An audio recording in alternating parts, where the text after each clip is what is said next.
કૃણાલ અમારી સાથે જોડાયેલા રહેજો। હવે પાયલ યાદવ પણ મહેસાણાથી જોડાઈ ગયા છે, પરંતુ પહેલા સુરત જશું કે જ્યાં મનીષ આપણી સાથે જોડાયા છે। મનીષ, સુરતમાં કેવો પ્રતિસાદ છે? આ જે રીતે હડતાલ પાડવામાં આવી છે અને સાથે કેટલા મેડિકલ સ્ટોર બંધ રહેવાના છે અને કોઈ ઇમરજન્સીમાં એવા કોઈ મેડિકલ સ્ટોર છે જે ખુલ્લા રહેશે દર્દીઓ માટે?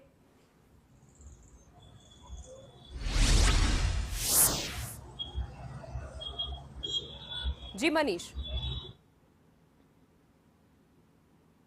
કરીએ તો ઓનલાઈન જે દવા વેચાઈ રહી છે તે નશાકારક દવા છે તે આસાનીથી મળી રહી છે અને જેનાથી યુવાધન બરબાદ થઈ રહ્યું છે તેવા આક્ષેપ છે તે સુરતની અંદર 7000 જેટલા મેડિકલ સ્ટોર છે તે બંધ દેખાઈ રહ્યા છે। સુરતના તમામ વિસ્તારની અંદર તમામ જે મેડિકલો છે તે બંધ પાડીને પોતાનો વિરોધ કરી રહ્યા છે। સાથે જ કતારગામ ખાતે આવેલી દવા ઇન્ડિયાની જે ઓફિસ છે ત્યાં આગળ બેસીને વિરોધ કરવાના છે અને કલેક્ટરને આવેદનપત્ર પર પાઠવવાના છે। જે પ્રમાણે આક્ષેપ કરવામાં આવી રહ્યા છે કે ખોટી રીતના દવાનું વેચાણ થઈ રહ્યું છે, નિયમોના વિરુદ્ધ દવાનું વેચાણ થઈ રહ્યું છે। તમામ આ જે નિયમોના વિરુદ્ધમાં જે કાર્યવાહી થઈ રહી છે તે એના વિરોધમાં અત્યારે કેમિસ્ટ એસોસિએશન છે તે વિરોધ કરી રહ્યું છે। દવાના મેડિકલના માલિક છે તેમની સાથે વાત કરીશું। સાહેબ, શું કહેશો, કઈ રીતના વિરોધ અને શા માટે વિરોધ?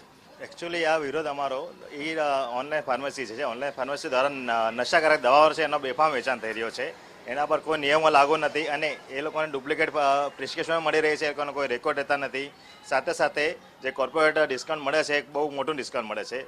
એકચ્યુઅલી એટલું ડિસ્કાઉન્ટ આપીને પણ અમારા ધંધા પર અસર થઈ રહી છે, પ્લસ અમારી જે પ્રામાણિકતા છે એના પર પણ એને અસર થઈ રહી છે। લોકો જે ડુપ્લિકેટ દવા વેચી રહ્યા છે એને કારણે જે યુવાધન બરબાદ થયું છે, ડ્રગ્સના રવાડે ચડી રહ્યા છે, એની સાથે સાથે ડ્રગ્સનું પણ વેચાણ થઈ રહ્યું છે ડુપ્લિકેટ દવાને આડમાં, ઓનલાઈન ફાર્મસીની આડમાં। એ બધાનો વિરોધ માટે અમે લોકોએ આ સ્ટ્રાઇક કરી છે। કેટલા લોકો જોડાવાના છે આ વિરોધમાં અને કઈ રીતના સરકારને રજૂઆત કરવાના છો આપ? ઓલ ઓવર ઇન્ડિયામાં લગભગ 12.5 લાખ જેટલા કેમિસ્ટો આ હડતાલમાં જોડાવાના છે અને આપણા સુરતની વાત કરો 6800 થી 7000 જેટલા કેમિસ્ટો મેડિકલ સ્ટોર ધારકો આ હડતાલમાં જોડાય છે અને હડતાલમાં અમે સ્ટ્રાઇક રાખવાના છે। શું મુખ્ય માંગો છે તમારી? પહેલાં તો ઓનલાઈન ફાર્મસી જે છે આલ્કોની એ બંધ કરવાની, પ્લસ આ કોર્પોરેટ ડિસ્કાઉન્ટ જે વધારે પડતો આપે છે એક આપવા, ડિસ્કાઉન્ટ ઓછું કરવાની, સાથે સાથે અમારી માંગ છે। જો માંગ પૂરી નહીં થાય તો આગામી દિવસોમાં કઈ રીતની રણનીતિ અપનાવવામાં આવશે? એકચ્યુઅલી અમારા એસોસિએશન જે સભ્યો છે, જે પ્રમુખ છે અને અમારા જે માતૃ સંસ્થા છે એ બધાના નિર્ણયથી જે યોગ્ય તે અમે ડિસિઝન લઈશું।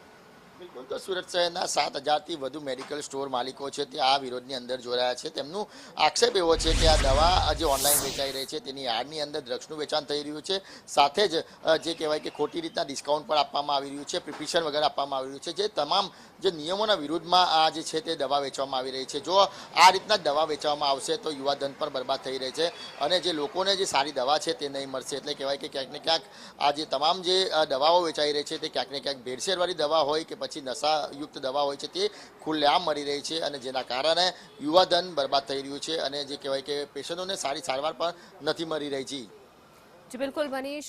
હવે મહેસાણાથી પાયલ યાદવ જોડાયા છે। જી પાયલ, કેવો પ્રતિસાદ મળી રહ્યો છે આ હડતાલને?